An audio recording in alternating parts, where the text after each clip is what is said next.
Hello, how you doing? Welcome back to Faith-Based Workplace. And if this your first time, click the bell so that way you'll be notified every time I upload. Also, like, comment on the video, and share this video, with your friends and family. This video right here is, are your boundaries strong enough? We'll get right back to that after this.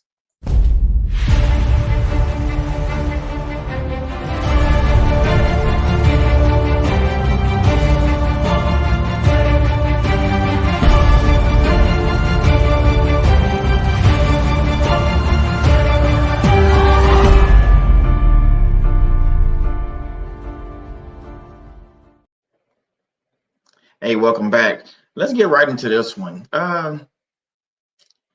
Boundaries are tricky because a lot of times we set boundaries and then we just, we set them and I ain't gonna say we forget about them, but we set them and then we let people get past our boundaries. It's almost like having a fence, but the fence to get into your yard, you have a door, in the fence. So you leave it open. So it's the same with boundaries. I think we set the fence up around our perimeter, which is us, and we say this is going to be our boundary, whatever it is. Stop calling me or stop texting me, whatever your boundary is. You set that boundary, the perimeter. But I think a lot of times when we do that, we still have a doorway where people can still have access to us. And I think that's what we make our great mistake. So what I want to ask you is, let me see, are you being intentional with your boundaries? Meaning, are you setting boundaries? And then after you set those boundaries, are you going one step further? Because see, this is the problem we run into. We'll set the boundary, but then we don't tell the people about the boundary. Well, we have to at least tell them about the boundary because we can't get mad at the people when they break a boundary and we haven't even told them about it. So be intentional about your boundaries. Let people know what the boundaries are, whatever they may be. And then they could be at work, definitely at home. You have to have your alone time. You want to play Xbox, or you want to go for a drive. You want to go out to eat on certain nights, or if whatever it is, you don't want people cursing at you. Whatever your boundary is that you need to set. If it's no contact, if it's gray rock, if you had to go that route, whatever that boundary is, be intentional with that boundary. Don't just set the boundary and forget it. That's not how this works. We have to set the boundary. Then we have to be intentional about it. Boundaries are for your protection. The reason why I say that, it's almost like a restraining order or anything like that. So you setting a boundary for your protection. So if you want to go no contact, that is a boundary. No matter family member or work, whatever the case is, that is a boundary that you have set. And then once you told the people about the boundary, now you done did your part. So if anybody breaks that boundary, or if you want to call it a code, that trust, whatever you want to call it, if they break that boundary, then you are within your right to tell them about the boundary and remind them, because people do forget. But don't be a fool about it. Don't remind them too many times about the same boundary. I can see you giving them one, maybe two chances in a court, 6-7 months, something like that. But we all adults, you know what I'm saying? So once you set the boundary, you can't just give them, keep giving them, a chance after chance after chance. We'll talk about that here coming up. So just remember, boundaries are for your protection, and you have to hold yourself accountable for that as well. So let's get into the first Bible verse. First Bible verse is Psalms 31:24. That is, be strong and let your heart take courage, all you who wait for the Lord. Again, be strong and let your heart take courage, all you who wait for the Lord. So be strong. When you set your boundary, be strong, be bold, be big about it. I don't care what size you are, you 5'2", 5'3", or whatever. That's not what we're talking about. Be bold, be strong, set your boundary, and let everybody know, hey, this is my boundary, and this is what I'm going to do moving forward, and I'm going to hold you accountable for that boundary. Okay, so again, that was Psalms 31:24. Hold yourself accountable. What do I mean by that? That means once you set the boundary, you're gonna hold yourself accountable because I think again, I'm telling you things that I've done as well. So I think a lot of times you'll set that boundary and then it's like, not that you forget, but you get kind of relaxed, like lackadaisical. You want to just, it ain't that bad. they call me past 9:30, but it's not that big of a deal. No, it is a big deal because you set that boundary for a reason, because you want to stop that. So hold yourself accountable, and this is something you gotta continue doing. It's almost like stopping smoking. You gotta hold yourself accountable, so you can use the nicotine patch or get on, stop cold turkey, whatever you're gonna do. But you're gonna do what you need to do to hold yourself accountable, so that way you don't pick up the cigarette. Well, it's the same thing with this boundary. Once I set the boundary, after then, therefore hold myself accountable. Therefore, moving along, I don't have these situations recurring over and over and over again. So therefore, hey, hold yourself accountable, and then you can go one step further. You can actually get a friend or a family member to hold you accountable, and that way they actually don't get mad at them, because they doing what you ask them to do, holding you accountable. So that way you'll stay on course and stay on track with your boundaries and with things you have in place, because boundaries are, like I say, it's for your protection, and they can help or hurt you. The reason why I said it can hurt you is because you don't hold yourself accountable and you get lackadaisical on some of these boundaries. It's like again, it's like a restraining order or anything like that. So you get lackadaisical on there, the narcissist sees that, then you set yourself up for failure, and then things aren't going to go as planned. So we want to plan our work and work our plan. That's what we want to do. So boundaries is part of our plan. So we need to implement the plan and see to it that the plan goes, successfully. Okay. Let's define accountability. I know we all adults, but let's define it. It's an obligation or willingness to accept responsibility for one's action.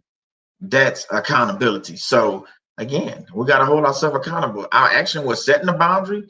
So now we have to hold ourselves accountable and make sure that we move forward with the boundary, or boundaries, I should say, because usually you probably gonna go no contact. You might do gray rock.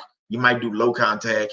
You might set up, other boundaries, that you need to set up, with people. Of course, it's with people. So you go set up different kind of boundaries. So you just gotta, hey, write them down, put them in your phone. Things you can do, like you don't want to receive text messages. A good thing I heard the other day, but you put, and I've done this before too. So you take the person's name, you change it up to, like angry man. That's what I have on my phone for one person. Or, you put like an evil picture in there or anything like that. But it's still a boundary. So that way, when you get that phone call and you see that number pop up, or that picture of that name, oh, I need to go gray rock. That's my boundary. I'm going to go gray rock. Or I can actually ignore the call. That's when I'm on no contact. I can ignore it, block it, and move forward that way, which is actually a good thing to do. So let's move on to the next thing. Don't be ashamed. Don't be ashamed. Do not let the narcissist play the guilt trip or the blame game on you, and try to make it seem like they're gonna try to gaslight you once you set the boundary about not calling them and going no contact. Oh, that's because you don't love me. No, I love you, but for me to be in my right mind and have my sanity, I have to protect myself. So that's why I'm setting this boundary of no contact.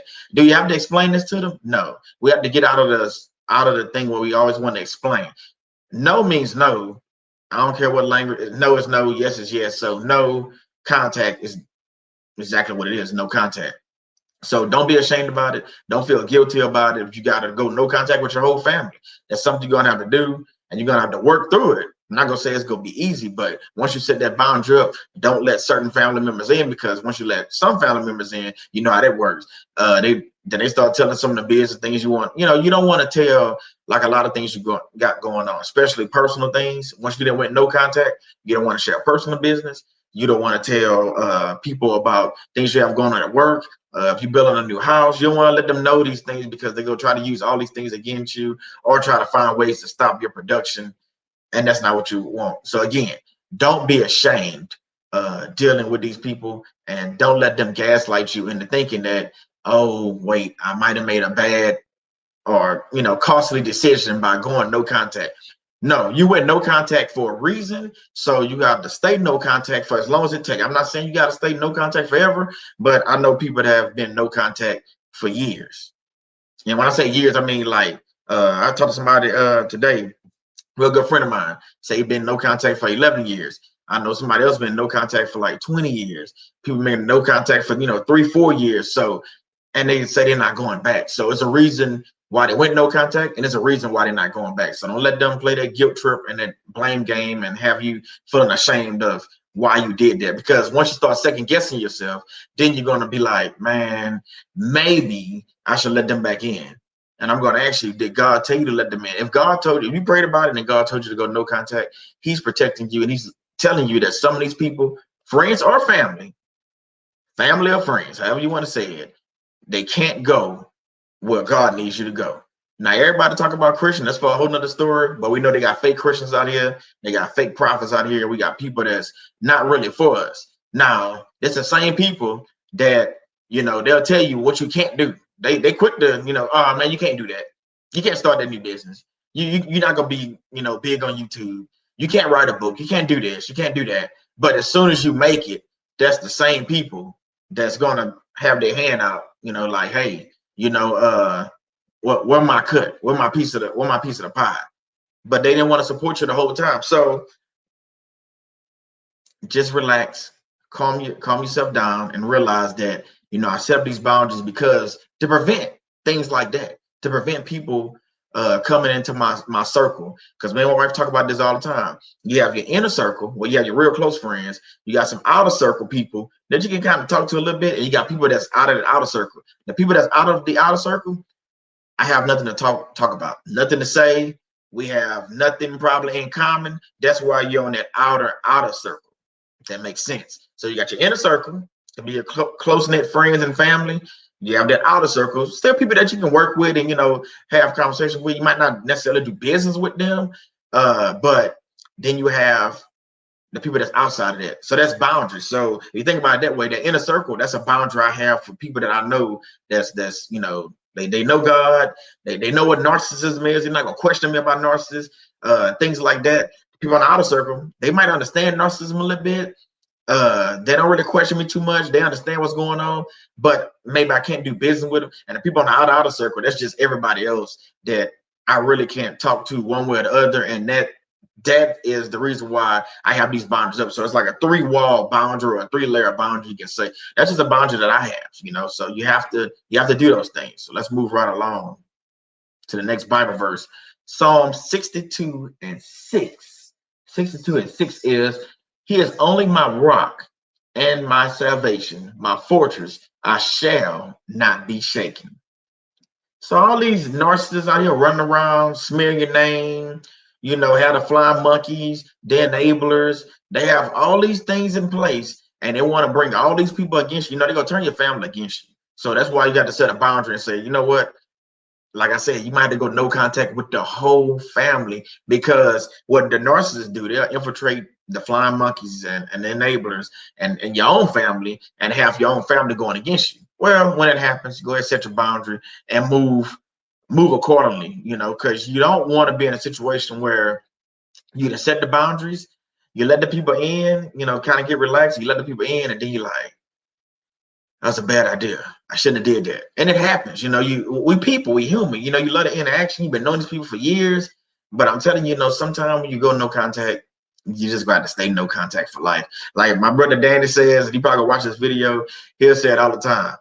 He said he no contact till Jesus come back. That's a real thing. Once he did it and he prayed about it, talked to God about it, he realized that it's no going back, because the person, the narcissist, is not going to change. So therefore, I can't continue doing the same things I used to do. It's like insanity. So now that I know, I can't keep moving the same way I was. Recognize weaknesses in your boundaries. So again, you'll set a boundary, and then you'll let the people in, and you'll realize that something not right. It's like a wall. It's like putting up a military wall. We put up a fort or a wall or whatever, and want the enemy to come through, and you might get holes in it or whatever. You might, certain parts of the wall might fall down. Well, we got to make the wall stronger. So what are we going to do? We're going to go in there. We're going to rebuild it. We're going to fix it. We're going to patch it. It's the same thing with the boundaries. So once you realize you have a weakness, again, go back to accountability. We're going to hold ourselves accountable, and then we're going to turn around and say, you know what?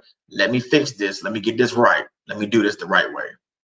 So again, you're going to be okay. It's going to work out. Just remember that. Moving into our last part. Don't give people too many chances. Boy, how many times have we seen that you let them back in time after time again, only to be hurt in the long run? And I mean, don't get me wrong, people are hurt you anyway. Hurt people already. And I think narcissists are hurt people. So yes, they will hurt you. They will continue to hurt you. And when I'm talking about hurt, I'm talking about physical.